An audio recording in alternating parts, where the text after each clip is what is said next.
વાત કરીશું રૂપાલાની માફી છતાં પણ વિરોધની।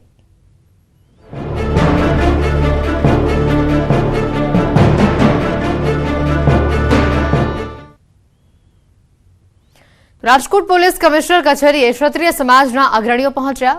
પરસોત્તમ રૂપાલાના પુતળા દહન બાદ યુવાનો પર ખોટી કલમો લગાડવામાં આવતા ભારે વિરોધ જોવા મળ્યો। ક્ષત્રિય સમાજના અગ્રણીઓ ડીસીપીને મળવા માટે પહોંચ્યા અને ક્ષત્રિયો અને પોલીસ વચ્ચે બોલાચાલી થઈ હતી। આ ઘર્ષણના કેટલાક દ્રશ્યો પણ સામે આવ્યા છે। પરસોત્તમ રૂપાલા દ્વારા માફી માંગવામાં આવી ક્ષત્રિય સમાજને, પરંતુ છતાં પણ ક્યાંક ને ક્યાંક વિરોધ આ પ્રકારનો યથાવત હોવાનું સામે આવી રહ્યું છે।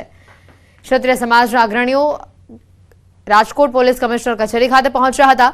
રૂપાલાના પુતળા દહન બાદ યુવાનો પર ખોટી કલમો લગાડવામાં આવતા જે યુવાનો છે તેઓમાં ભારે રોષ જોવા મળ્યો અને સમગ્ર સમાજ દ્વારા તેનો વિરોધ કરવામાં આવ્યો।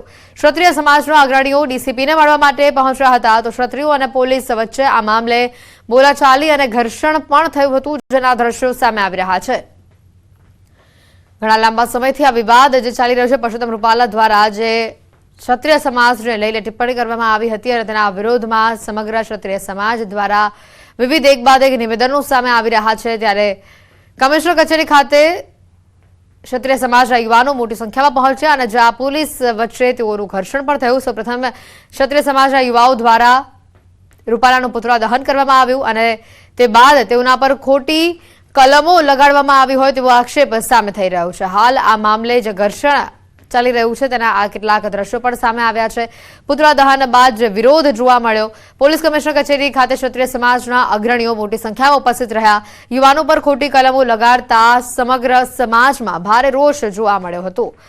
તો હાલ આ ઘર્ષણનો અંત ક્યારે આવે તેને લઈને મધ્યસ્થી ઝડપી થાય તેને લઈને પ્રયાસો કરવામાં આવી રહ્યા છે, પરંતુ હાલ એક તરફ પરસોત્તમ રૂપાલાની માફી અને તે બાદ પણ હજી આ વિરોધ યથાવત હોવાનું સામે આવી રહ્યું છે।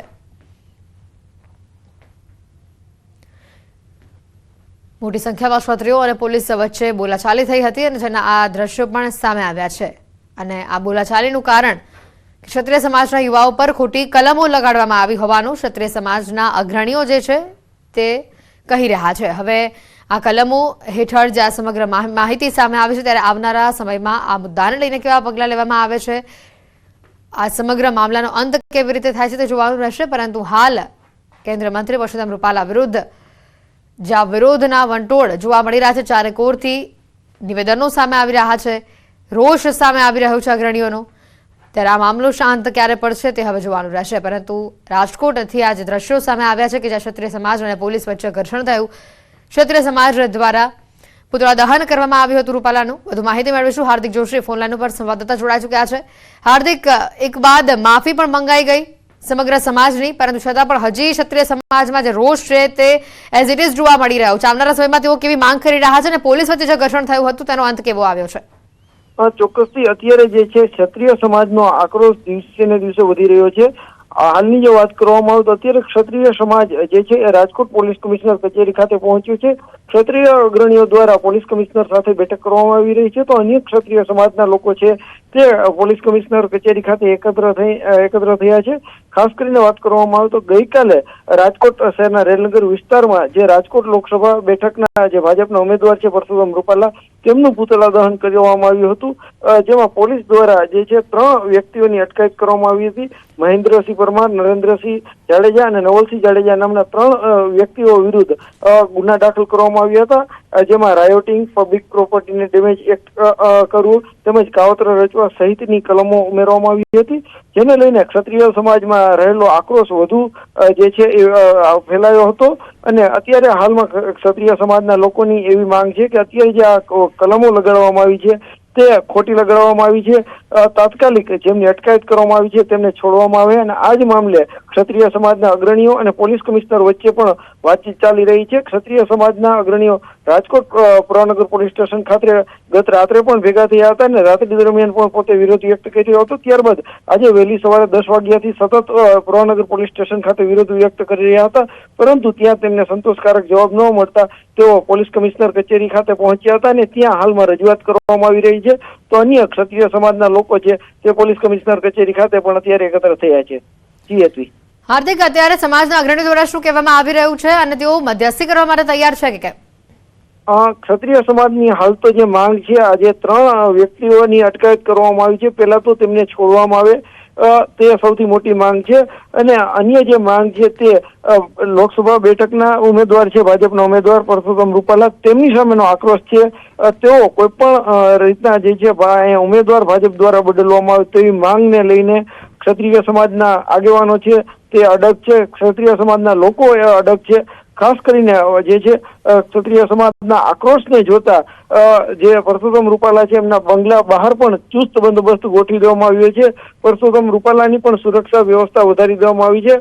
તેમના પર હુમલો થાય તેવી પણ દહેશત વ્યક્ત કરવામાં આવી છે. કોઈ અનિચ્છનીય બનાવ ન બને એટલા માટે એસીપી, પીઆઈ, પીએસઆઈ, કોન્સ્ટેબલ સહિતનો જે સ્ટાફ છે તે જે પરસોત્તમ રૂપાલાના બંગલાની બહાર જે સિક્યુરિટી તેમણે કડક કરી દીધી છે. તો સાથે સાથે પરસોત્તમ રૂપાલા જ્યાં પણ પ્રચારમાં જાય છે ત્યાં પણ દરેક ગતિવિધિ ઉપર નજર રાખવામાં આવી રહી છે. ત્યાં પણ તેમની સુરક્ષા વ્યવસ્થા વધારી દેવામાં આવી છે. ક્ષત્રિય સમાજનો આક્રોશ છે એ દિવસે ને દિવસે વધી રહ્યો છે. ગયા રવિવારે પરસોત્તમ રૂપાલાનો વિડીયો વાયરલ થયો હતો અને ત્યારબાદ કહી શકાય કે પરસોત્તમ રૂપાલાએ તરત માફી પણ માંગી લીધી હતી. ત્યારબાદ જે સેમડા ખાતે જાહેર કાર્યક્રમમાં ક્ષત્રિય સમાજના લોકો વચ્ચે પણ માફી માંગી લીધી હતી.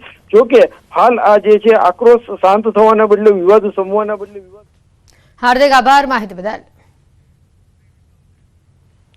તો યુવાનો પર જ્યાં ખોટી કલમો લગાડતા ક્ષત્રિય સમાજના અગ્રણીઓમાં ભારે રોષ જોવા મળી રહ્યો છે, ત્યારે રાજકોટમાં આજે ગઈકાલે પુતળા દહન કરવામાં આવ્યું અને તે બાદ એનો જે માહોલ જોવા મળ્યો, રૂપાલાના ઘરે પણ ચુસ્ત પોલીસ બંદોબસ્ત ગોઠવી દેવામાં આવ્યો છે, જેના દ્રશ્યો બતાવી રહ્યા છે. મોટી સંખ્યામાં પોલીસનો કાફલો ઘરની બહાર છે અને હાલ જે આ મામલો વિચકાયો છે, આ યુવાનો વિરુદ્ધ જે ખોટી કલમો લાગી છે તે ઝડપી હટાવવામાં આવે તેવી ક્ષત્રિય સમાજના અગ્રણીઓ માંગ કરી રહ્યા છે. તો સાથે જ જે રૂપાલાના ઘરની બહાર જે મોટી સંખ્યામાં પોલીસનો ચુસ્ત બંદોબસ્ત ગોઠવવામાં આવ્યો છે તેના પર દ્રશ્યો બતાવી રહ્યા છે. તો કમિશનર કચેરી ખાતે અગ્રણીઓ દ્વારા જે દેખાવો કરવામાં આવ્યો તેના પણ દ્રશ્યો આપને બતાવી રહ્યા છે.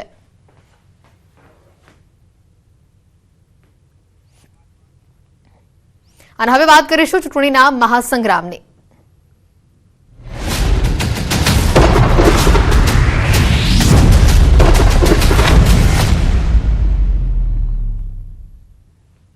તો મહેસાણાના ખેરાલુ ખાતે અર્બુદા સેવા સમિતિની બેઠક યોજવામાં આવી. અર્બુદા સેવા સમિતિની સંગઠન બેઠક યોજાઈ.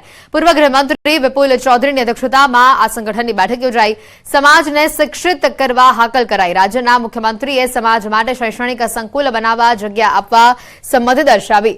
વિપુલ ચૌધરી 3 દાયકાથી શિક્ષણ અને આરોગ્ય ક્ષેત્રે વેપારીકરણ અને ખાનગીકરણ વધી રહ્યું છે તેવું તેમણે જણાવ્યું હતું. સાથે જ વિપુલ ચૌધરી અમે સંઘર્ષ કરતા રહીશું આ નિવેદન પણ તેઓએ આપ્યું છે.